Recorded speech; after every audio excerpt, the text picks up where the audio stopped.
Bumabagal na po ba ang touchscreen ng inyong mga Android phone?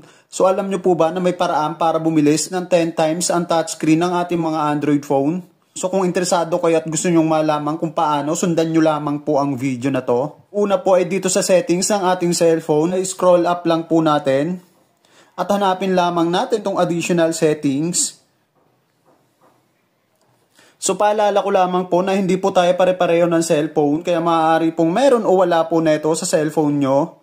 Tap language and input, o kaya naman sa ibang cellphone ang nakalagay language and input method.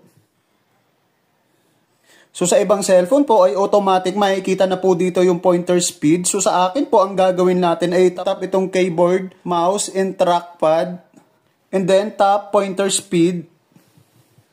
So ngayon po ang gagawin lamang natin ay i-adjust po natin ito.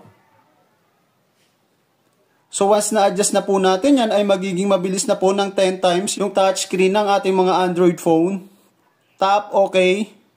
So that's it guys. So sana may natutunan kayo sa tutorial ko na ito. And kung sakali nagustuhan nyo nga pala ang video na to, please like, share, and subscribe. Hit na notification bell para lagi kayong updated sa mga video tutorial ko. At maraming salamat po.